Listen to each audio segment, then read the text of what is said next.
So I'm here with the Sandman, host of the Nightshift on 88.9 KPOV, Ben's community radio station.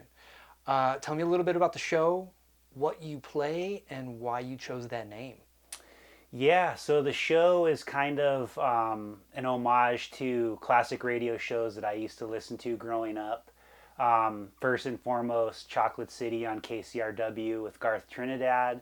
And then also, it came from Beyond with Mike Nardone back in the day. That was a really cool underground hip hop show.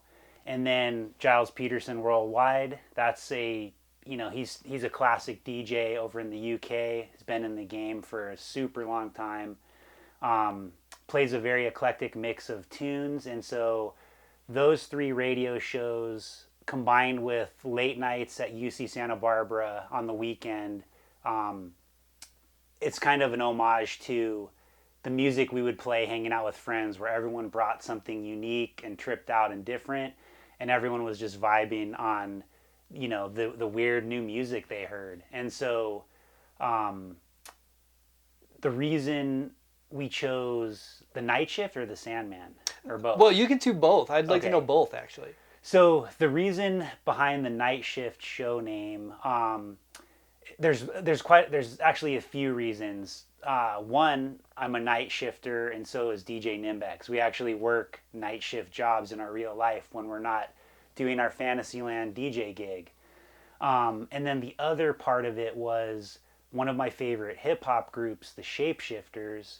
Uh, they had a really cool logo from back in the day that was a rip on the Twilight Zone logo. So,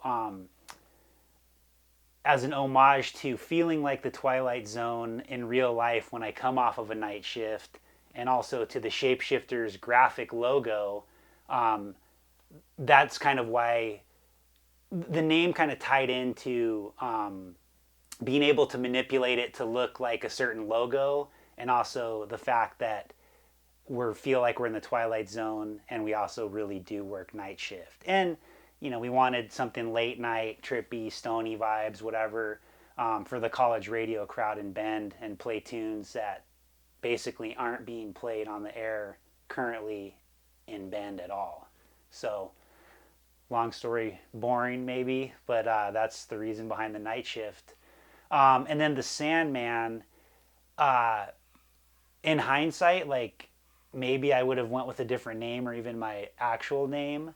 But when we pitched the show, we figured it had to be pretty like shticky, and to go along with the night shift vibe.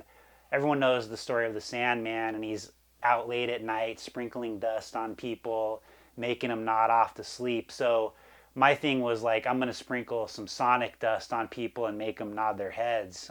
So that's the Sandman origin story. And I liked the Sandman comics from Neil Gaiman.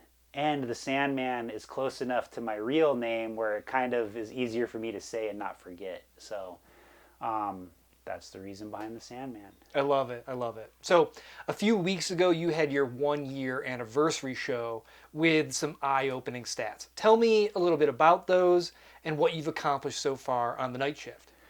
Yeah, well, first of all, like doing a show for a year continuously and not, throwing in the towel or getting kicked off the air for some sort of slip up, I feel is a pretty big accomplishment. Um, but in that year, we played, I think, 48 original shows. So live in studio 48 times, 2 hours of music, never the same song twice. So at the night shift, at least until we, run out of ideas, I guess, the goal is to indefinitely never repeat the same songs. And so far we're, 14, 15 months into it, never played the same song twice. Also, we've also managed to reach out and connect with, like, I think at this point almost 30 of the artists whose music we play, and they're hyped on the show. They appreciate that we're playing their music. We love their music, so we're hyped that we get to play their music. So it's kind of in a weird way um, allowed us to form some relationships with artists I've been listening to for 30 years, and so I never thought that would have happened. Pretty stoked on that. And then, yeah, we've reached out to, we've made connections as far away as Japan. We have some drops from artists in Europe, Japan, Canada, all over the U.S. So hopefully, we'll keep going, more worldwide, and keep playing music that reflects that. I love that. You sound really proud about all those stats and like those accomplishments, but what do those accomplishments mean to you personally? Like, what's it like to be able to say that and know that you did that hard work, and like be able to hang your hat on that? Um, I definitely feel like the show has been an accomplishment. Just first of all, getting a show, because Bend is very, certain institutions in Bend, the classic thing is like a lot of people say whether you're in this field or that field or trying to get a job here or there, things seem very gatekeepery, and also like this is the way it's always been done, so we're not really going to try to rock the boat. And so to get a show on the local radio station, the FM radio, that plays music like nobody else is playing, which is kind of an outlier in Bend, um, I think that's a big accomplishment. And I'm proud of it because, like I said, I've been listening to this kind of music for my whole life, essentially. Like, I've always listened to music. Started working in a record store in 10th grade. Ever since I had, employee discount prices to records, like, the game was over. Like, that's when it just went full throttle. And then growing up in Los Angeles, you just hear so many different sounds, genres, music from around the world. And so for me to be able to take all of this, in my mind, worthless knowledge of music and like share that with the city of Bend and the broader, I guess the world, because you can stream it from anywhere. And I'm proud of that fact. And I'm really proud and grateful when people tell me they listen to this show and they really enjoy what we're playing, and also the fact that they probably may have never heard of this certain artist or this certain genre. And when you make that connection of like turning someone on to a new piece of music or an artist, it feels good because they're stoked on the show and the music you play, but then you also feel like, cool, like I'm also helping an artist I love hopefully have a new fan that's going to dig their music and help support that. And on the Nightshift, we're all about the non-mainstream, and nowadays it's very hard for artists to make a living, musicians to make a living being a non-mainstream artist. Like, the only way they're going to make good money is on the road, if they sell their song to a commercial or get it in a movie or TV show, or if people buy their physical media, because they don't make diddly squat on streaming. So I feel like it's a big accomplishment to just help further the message and the music of the artists I love, and also provide 2 hours of enjoyment and 2 hours a week for someone to detach from reality, ignore all the BS going on in the world, and just have 2 hours of hopefully listening bliss. Yeah. That's the goal on the Nightshift.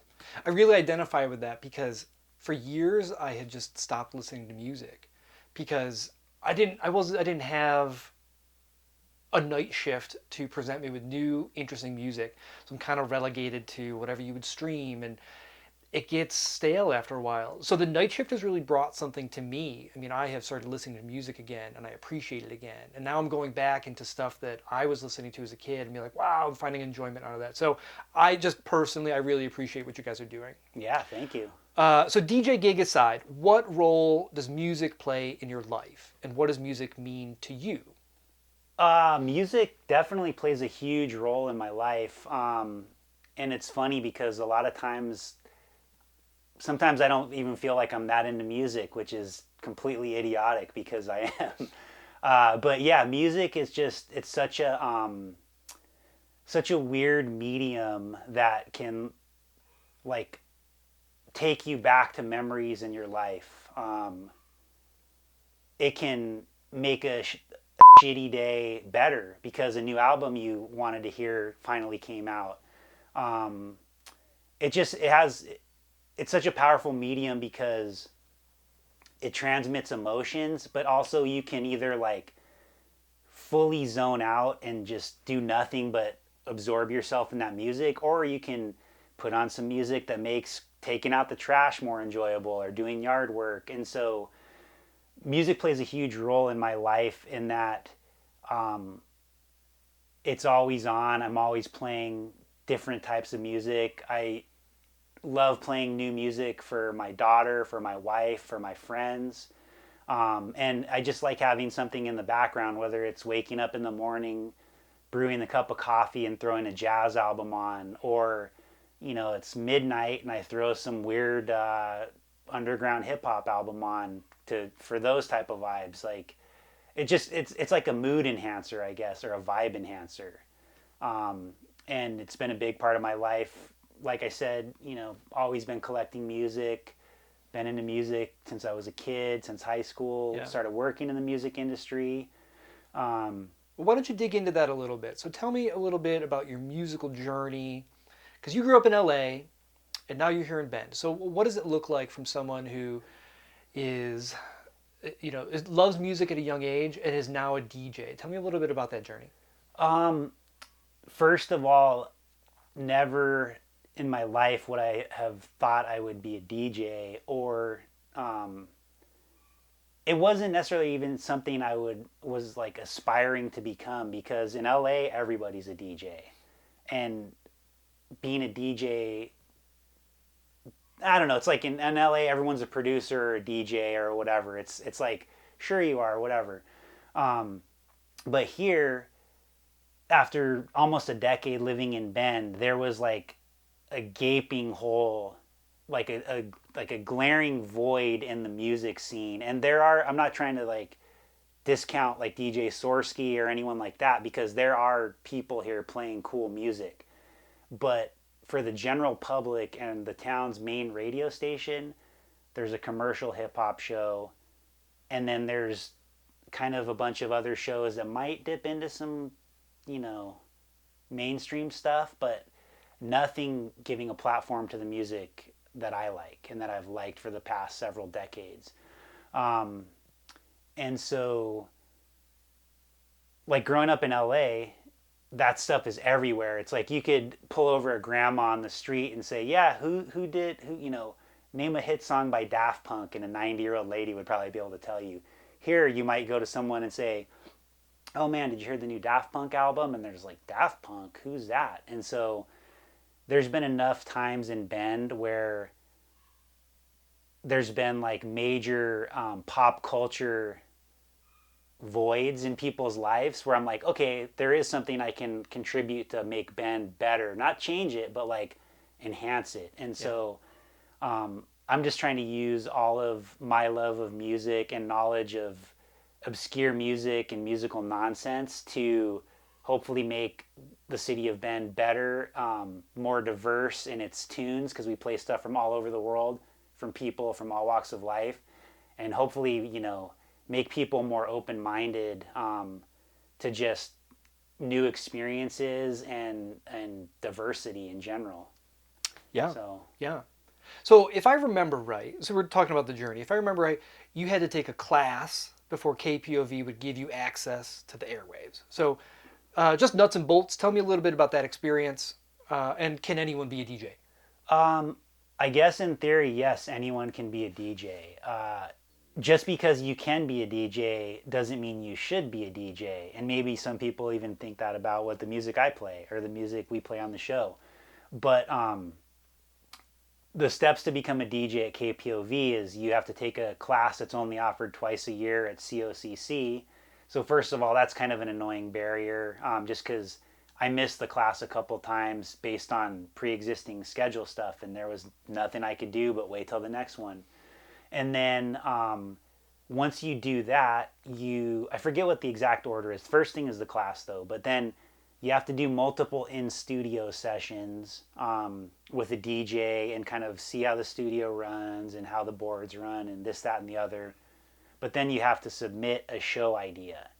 And so that aspect of it, I feel like you have to most of the time slots that are desirable are filled up. And so that could be a big turnoff there if someone wants, like, I want to do the morning drive show or, the noon show. Our show, we wanted late night. So luckily, most people in Bend go to sleep by 10 or 8 even, who knows. But It's true. we wanted a late night show. The Night Shift's the name of the show. And stuff for like the college crowd or late night people to chill out to. And so we then had to pitch the show. And pitching the show involved coming up with a show name, what the premise of the show was, a show logo. We didn't have to necessarily come up with the show logo, but you basically had to pitch a product to the station and show them why they need your show on the air. And so, luckily, I've been listening to some of the greatest in my mind radio shows of all time for the last 30 years. And so I already kind of had an idea of what I wanted to do with the show. So it made the pitch process easier, but at the same time, part of me wondered if Bend was even ready for that based on the other stuff playing on the station. So then we kind of had to make it a little shticky, which hence the fake DJ name, the DJ aliases, I don't know, we had to pitch more of like to me in my mind in LA, it would have been kind of a played out concept, but in Bend, it's kind of more cutting edge. So it all matters, it's all perspective. And in LA, there's no way I could have had an FM radio show. There's thousands of other people like me trying to do the same thing I'm trying to do. Maybe not the same thing, but like, it's just like everything else in a city of millions versus a city of hundreds of thousands.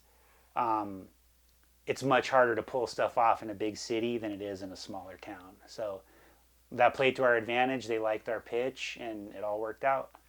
Yeah, I totally hear that. So speaking of hearing, I've heard it said by me that you have an encyclopedia of music knowledge rattling around your head.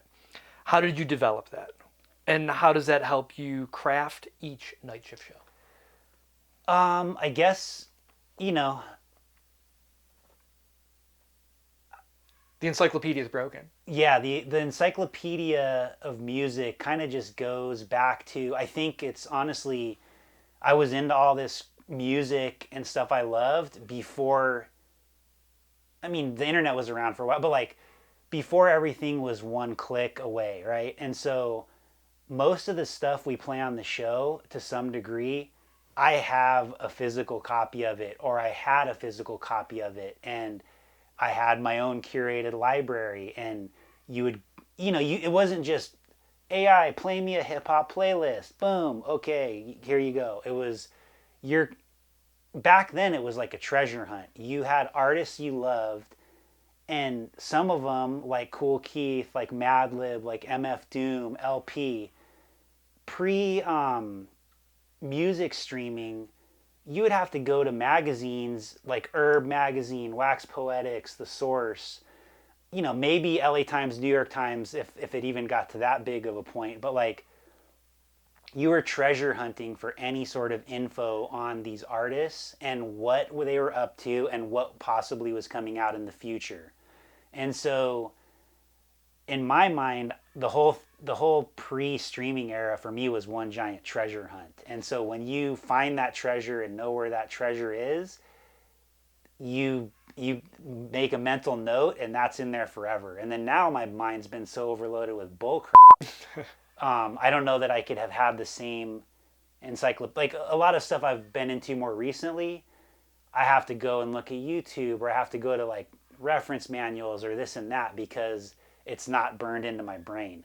Most of this music that we play on the Night Shift, especially that I play, it's stuff I've been into for decades, and I know it like the back of my hand. At least I think I do, and hopefully I reflect that on the show. But it's a lot of worthless knowledge that I can finally put to some good use, hopefully. I really like that treasure hunt analogy. So in terms of finding new music right now, what does that treasure hunt look like? Is it a little bit easier now that you have access as a DJ? What's going on? It's kind of 50-50 because I'm very social media averse, and so I feel like a lot of the latest info people get on artists and music is from social media. I reluctantly have an Instagram handle for our show, which has been very helpful in promoting the show and reaching out to artists and labels. So that aspect of it I like. But I do miss the days of like a new magazine coming. I mean, Wax Poetics is still around, so that's still a really good source for music. But now, the radio shows I listen to, all three of them are essentially dead. So Chocolate City was a good source of inspiration and new tunes for me. That ended a couple years ago. I think during the pandemic, Garth Trinidad hung it up.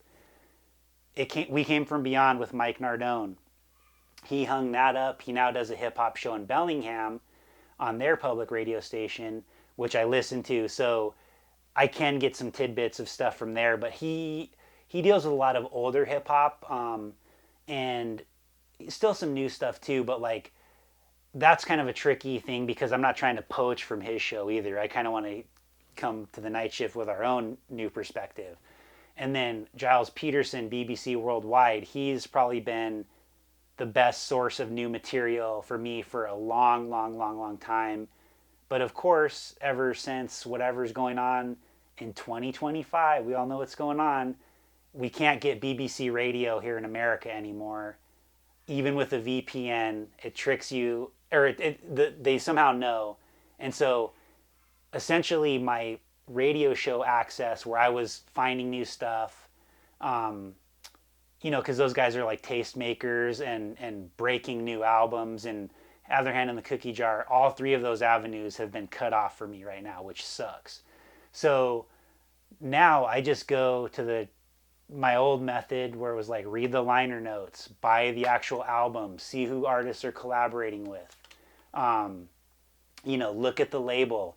If you have several albums in your collection from the same label, odds are you're going to like other random stuff on that label. So then you kind of do the blind faith buys because it has a tripped out cover, or you like the name of the artist, or this one saxophone player does a guest solo on one song on that album. Okay, cool. I'll buy that whole album, see what happens.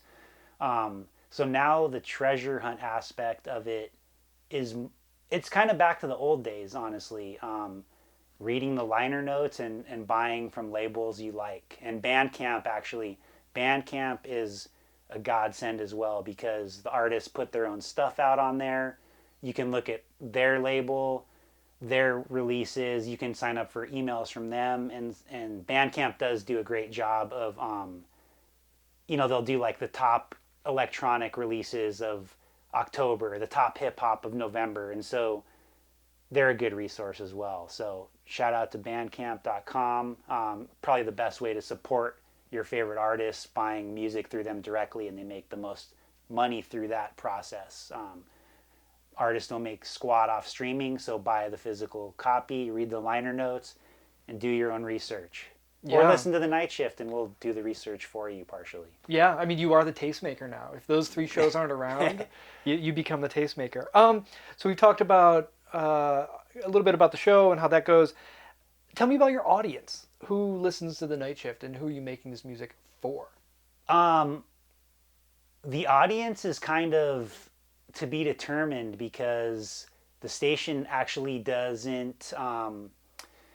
They don't have the actual service that shows you like your show was streamed X amount of times, or your show was played or listened to live. I guess they don't pay for the Nielsen ratings, if that's even what they use nowadays. But honestly, the show is for me. Like, if nobody's listening, I don't care. I'm making what I want to hear. I'm playing what I want to hear, I should say, and making a playlist that, 10 years from now, if I select a random show to listen to, I'm still going to hopefully enjoy what I played, and it'll take me to a moment in time possibly of what was going on in society or in my life. And yeah, music just has that transportative power, and that's what I love about it. But yeah, so not trying to sound like a jerk or anything like that, but first and foremost, I make a show that I would have wanted to hear in the early 2000s. That's like my backbone skeleton structure for each show. What would UC Santa Barbara Sandman want to hear if he was up late at night at 10 p.m., sitting on his couch, zoning out? That's the show. But throughout that process, from people I know here locally in Bend and friends around the world in the US, as well as artists whose music we play, people have been digging the show. And we've gotten a lot of positive feedback from people that listen to the show. And I feel like it's kind of a fishing of sorts. So if people take the bait and listen to it front to back and enjoy it, they're most likely going to be a fan for the show's duration. Other people, within 30 seconds, they'll probably know this show's not for me, and that's fine too. But I'd rather make a show that I love personally, that I'd rather make a non-stream show for myself that nobody listens to, that I think is awesome, than have the biggest, most popular mainstream show that every Taylor Swift fan and every U2 fan in the world is, listening to night in, night out, and I'm on the morning news promoting it and this and that. That's not what I'm into. The Nightshift is underground. I'm into underground music, and so in a way, the Nightshift is a treasure hunt for the fans. If you stumble across it, tune in, dig it, you're going to be hooked. You found the pot of gold at the end of the rainbow, so congrats to you. That's kind of like, I'm not trying to be cocky or anything like that, but I do the show for my own personal enjoyment. I am very stoked for friends and people that listen to it and their enjoyment. But at the end of the day, I'm making something that I would want to hear from now till the day I die. Yeah, So. I think that's the perfect answer. I mean, that right there is the definition of passion. Okay, another nuts and bolts kind of question. So we've all made mixtapes in the past. How is curating a live radio show different, and what is the process you go through to make each of these shows? It's a tricky Unless process. you don't want to give away the No, secret sauce. this is the secret recipe, so bleep the rest of this out. No, making each show is very, in some ways it's the same process, in other ways it's completely different, because throughout the year, I feel like there's definitely ebbs and flows of like, oh man, all of this jazz is coming out from the UK right now. And then all of a sudden, dang, like 20 new awesome hip hop albums came out. So there's a weird ebb and flow based on what artists are releasing and what new music is coming out. There's also what am I into right now, because sometimes you get burnt on certain genres or certain artists, and then you cycle back to them. And then the biggest X factor is then there's the dual host aspect of it. So sometimes it's just me, sometimes it's just DJ Nimbex, sometimes it's both of us. Sometimes other people do a guest set. You never know what you're going to get. So that factors into it. But one of the trickiest parts is we're not allowed to play bad words, which most stations are. But for whatever reason, KPOV Bend, we can't play bad words after 10 p.m. Actually, not whatever reason. We can't play bad words because it's on the school district's property. So I always have sets in the works, right? But when it comes to sets that I have to heavily edit and scratch curse words out, that takes a whole extra level of time consumption and dedication, and just being very thorough so nothing slips through the cracks. But on the whole, if I had nothing set up to go and the show was later tonight, some of the best shows have turned out that way, where all of a sudden we were supposed to be in the studio, and then the Nimbex is sick, or I'm sick, or whatever, and you put together a show on the fly. Pressure makes diamonds, turns coal into diamonds. Sometimes that's the best way to do it. Like, when you've been wasting all this time and it comes down to the wire and you throw something together at the last minute. Some of our most well-received shows have been conceived that way. Vice versa, there's been shows that have been heavily crafted, heavily edited, that have taken, 10, 20 hours to make a show because of an interview or because of bad words or whatever. And sometimes those are the best shows. So mainly, I guess it's just kind of a hodgepodge of what am I feeling that week, what is DJ Nimbex feeling. He sends me what he's digging, and then I go into my bag of sets and craft something that hopefully has a nice ebb and flow to it from the start to the finish. So he gives me something, and I kind of put the finishing touches on it, I guess, where I select what sets go in what order. If I feel like things aren't working, I switch stuff around, pull stuff, add stuff, kind of finesse it, and then hopefully the end product is something you all enjoy. Yeah, that vibes aspect. I mean, just making the film with you, I found that it was really helpful to have an ebb and a flow within my own film starring you. And I'm not sure if I picked up on that or where that came from, but it's very much appreciated. Yeah, So because there's always like most of the time on the show we try to come out like swinging with like a track that'll catch your attention right off the bat, right? And so like, yeah, it's the night shift. Our theme song comes on. That kind of grabs people's attention. And then you come out with some heavier duty music that gets people awake. And then you like, I always feel like we kind of blast people's eardrums off the bat and then kind of go like kind of tone it down. And then the second half we blast you again and tone it down. But sometimes it'll start chill, reach a peak and go back down. Sometimes the whole show is a slow build and the very end's going to knock your socks off. It just kind of depends, what we're feeling. yeah, I love that. So let's take a journey back to day one. So you're in KPOV, it's your first show. What was that experience like? Because most people have an aversion to public speaking. This is live. You don't get a do-over like you do for film or anything.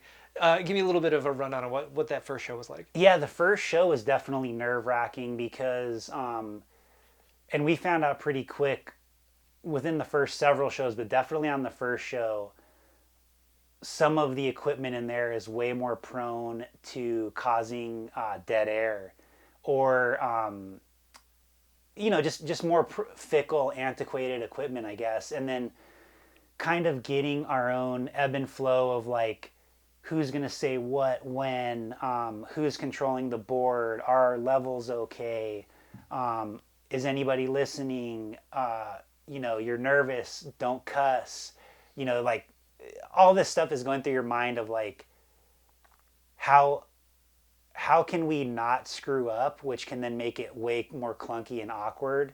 But then at the end of the day, I'm just like, dude, nobody's even listening to this. It's our first show. Who cares? As long as we don't cuss and the management doesn't hear us cuss, we'll live to fight another day and there'll be more shows to come. So,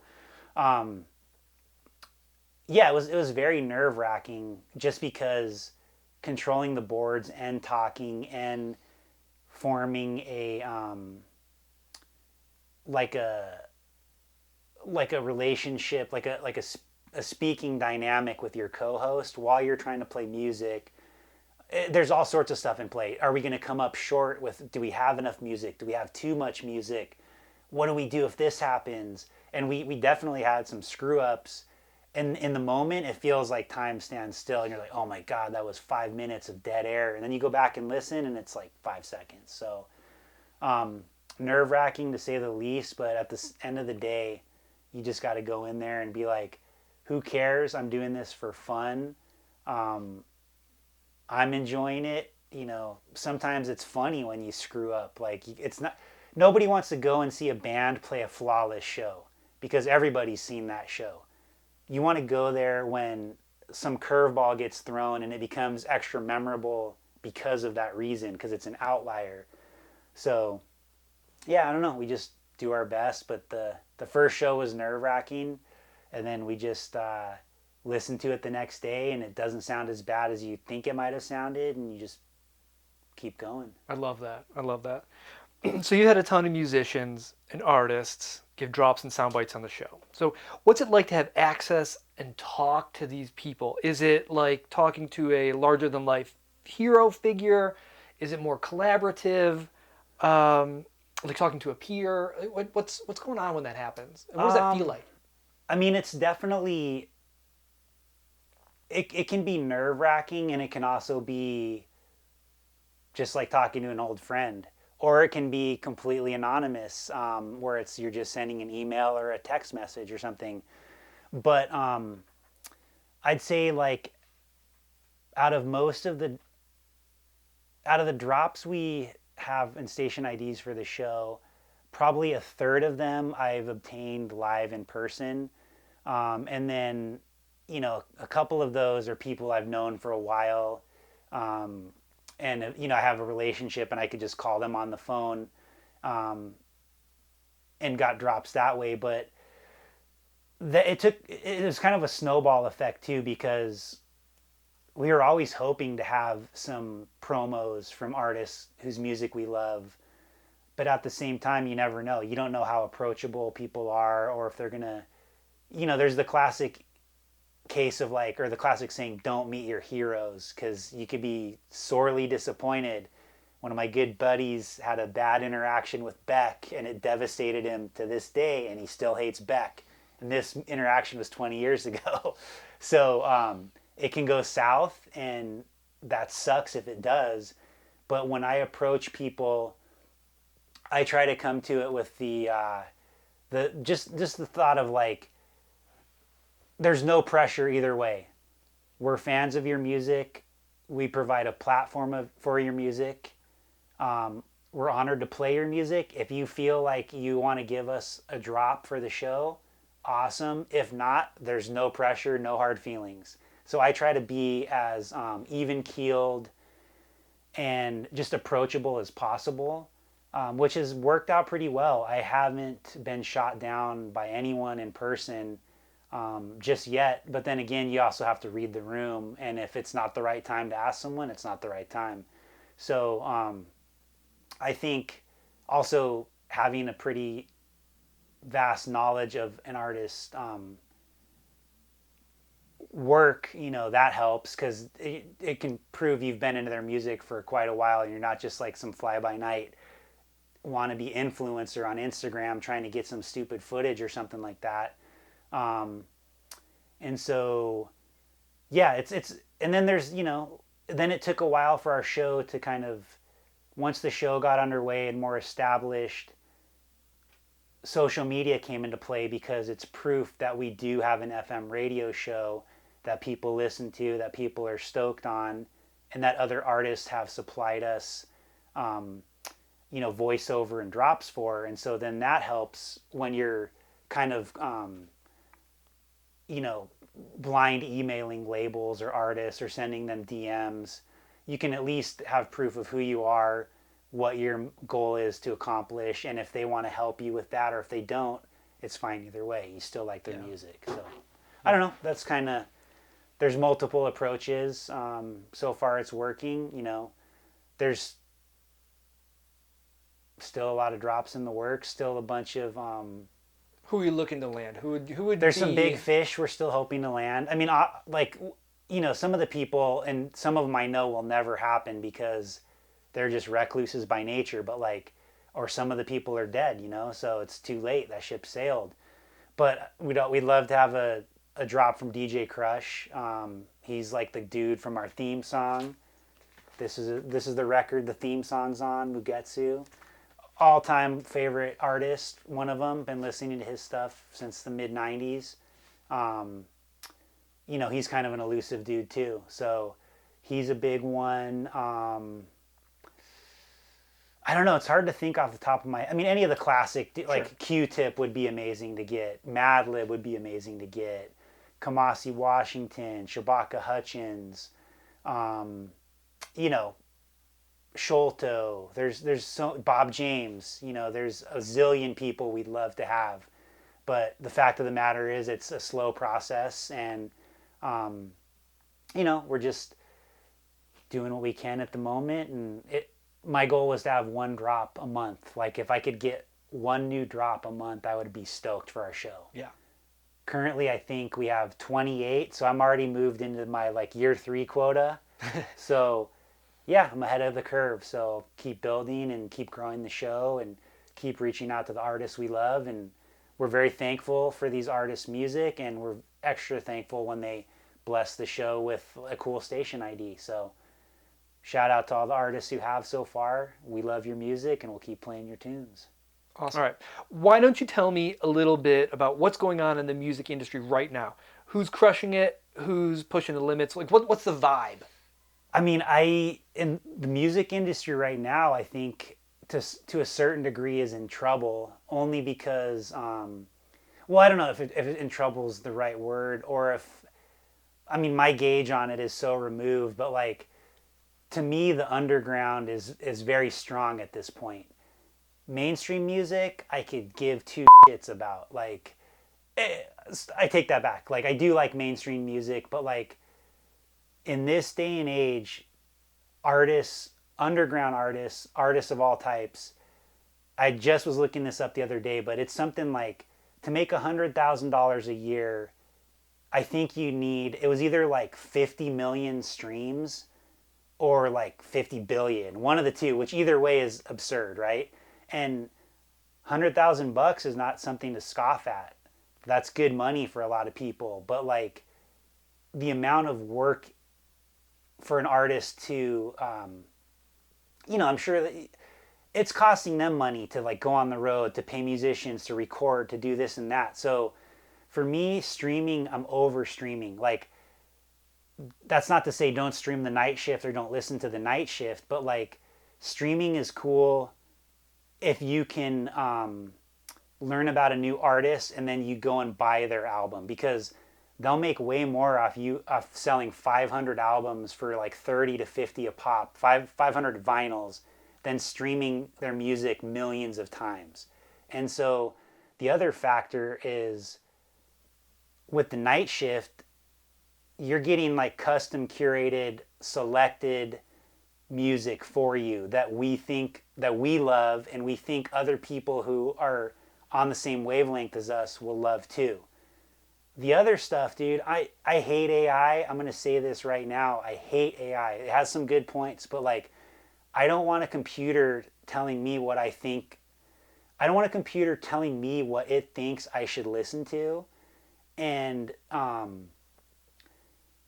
who's to say companies aren't manipulating the shit out of that anyways? Like, if you're an artist on a big label, I guarantee you Sony's probably paying Meta or whoever or Apple to push their artists versus Joe Schmo from Bend, who's like the sickest jazz musician you've ever heard of, or whoever else, right? So I think the state of music is awesome to some degree and sucks beyond belief for others. Like, I was into music before the internet, or before One Click World, not before the internet, but like, I don't want to live in an Amazon world. I don't want to live in a One Click world. I want to go into a place and buy physical media of stuff. I want to go see artists live and in person. I don't want to see holograms. I also want people I know and respect and trust to recommend stuff to me. And so I feel like hopefully the Nightshift is doing that part to help musicians we love, because most of the stuff we play on the air I own. I have the physical copy of. Maybe not the new stuff, but at least I'll buy it on Bandcamp, because I can't spend, I'll be bankrupt if I bought everything on physical, but I at least have the files which I can then edit and whatnot. But the bottom line is support your underground artists, support your non-mainstream artists. They're the ones doing all the cutting edge stuff for the most part, and then eventually maybe they'll blow up and become mainstream and do better and bigger things. But the state of music is just very weird right now, and so I'm all about custom curated stuff by a DJ who I like, I'm about supporting certain labels who have been consistently playing good music and promoting good music and signing good artists. And I'm also like, if I'm a fan of an artist, sometimes I tend to be a completist too, where it's like, I want more music from them in the future. And so I will buy everything they put out, because at the end of the day, they have to make a living too. So I don't know if that answered the question, but Yeah, I'm sure the artists really appreciate yeah, it. the I state mean, of the music world is weird, and the best thing you can do is listen to a show like ours, where it's custom curated, non-mainstream artists for the most part. And then if you like what you hear, go to their Bandcamp page, go see them live, buy their album. Like, they have to make a living too, and they're providing you endless hours of enjoyment. So it's like, for me to pay $50 for a record to get hours and hours and hours and a lifetime, honestly, of enjoyment out of it, that's a small price to pay. yeah. I think you just said be one of the 1,000 Kevin Kelly true fans. Exactly. Yeah. Yeah. Yeah.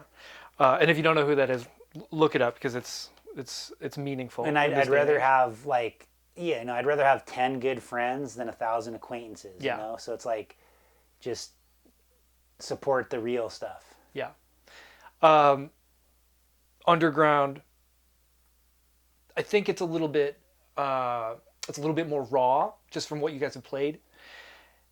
Important question: does music and the message have the power to make meaningful change, or is it just sonic entertainment? Well, I think Fela Kuti said, music is the weapon. Maybe he said music is the weapon of the future.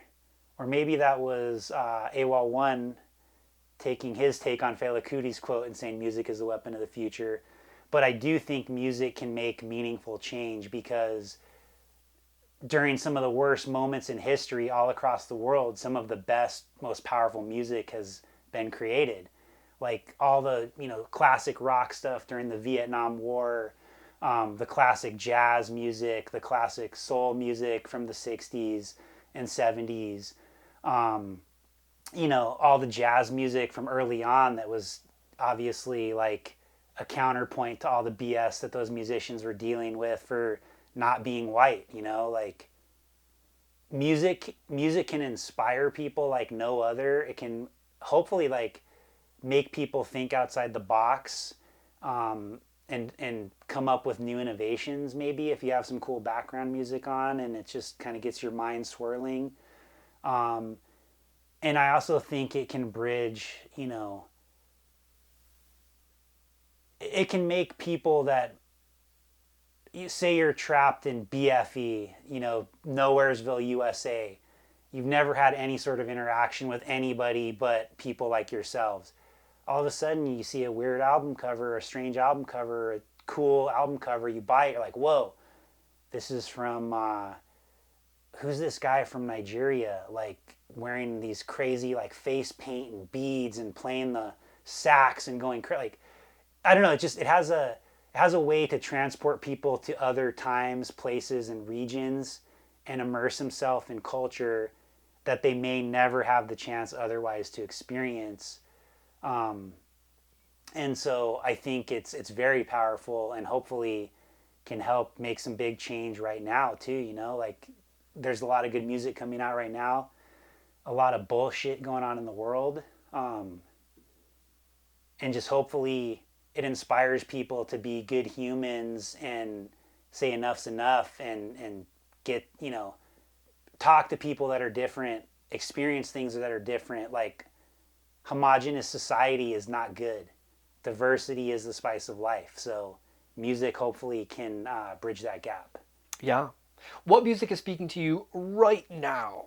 Or put another way, like what are you listening to?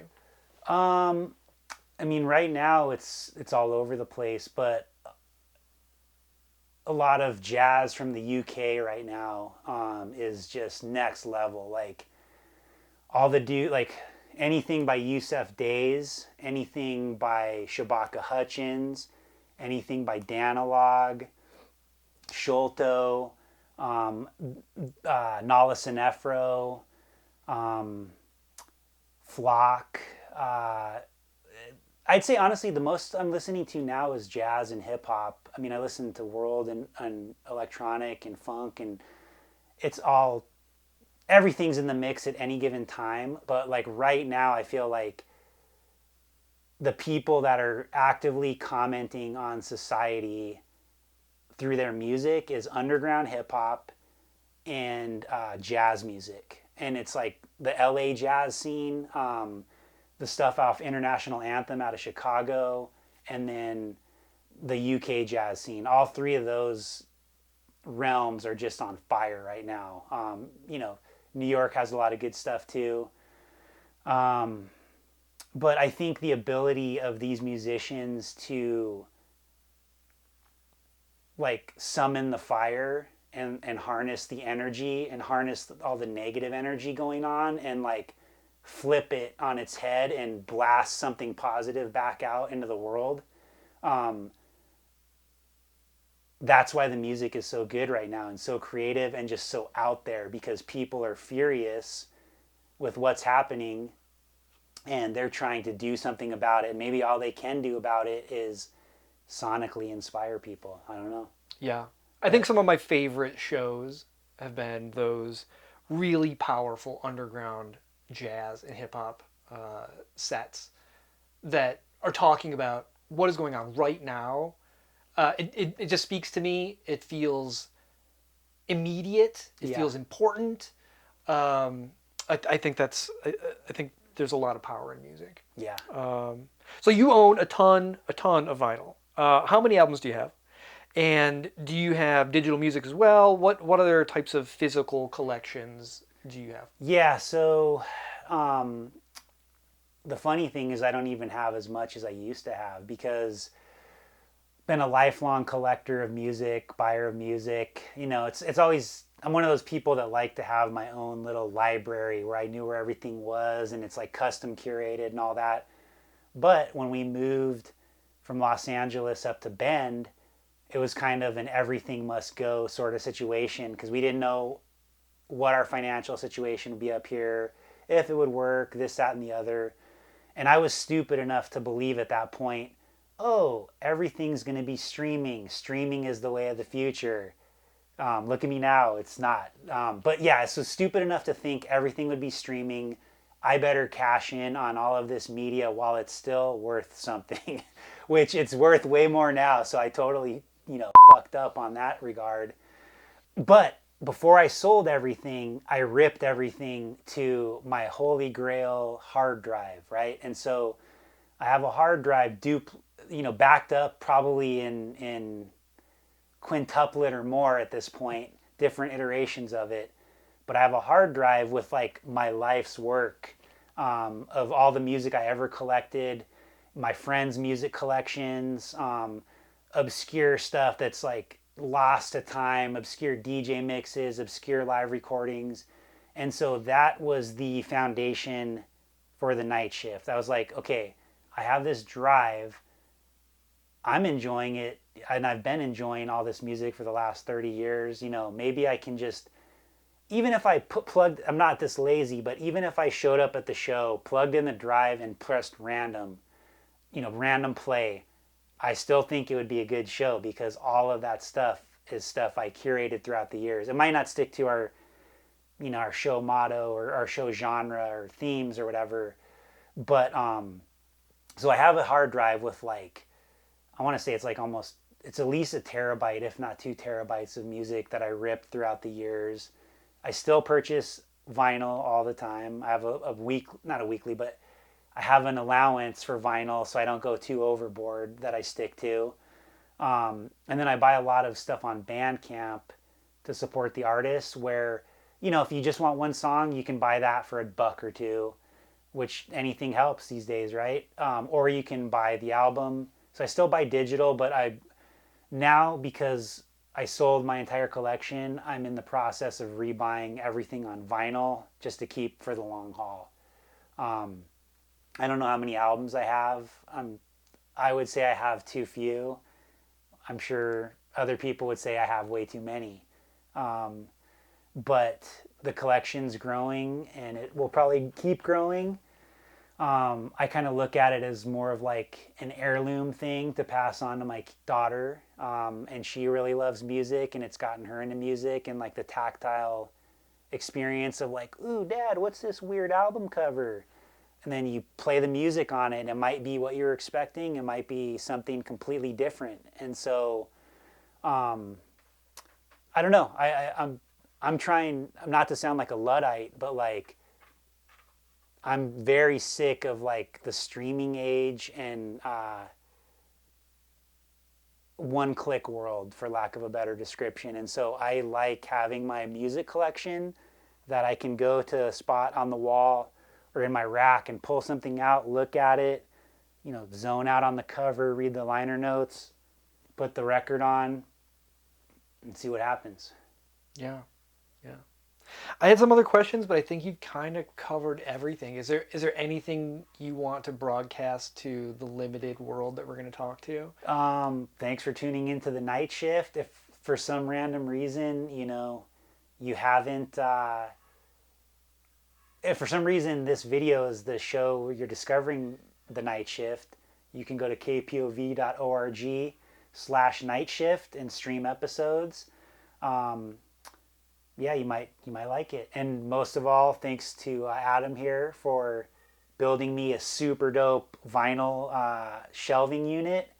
You'll be seeing that throughout the video. It's primo. My wife loves it. I love it. Everyone that sees it loves it. So he's a super dope craftsman of all sorts. And thanks for giving the Night Shift this opportunity to be on a little, video of yours. Least I could do. Thanks, man. Appreciate it. Yeah, thank you. Cool.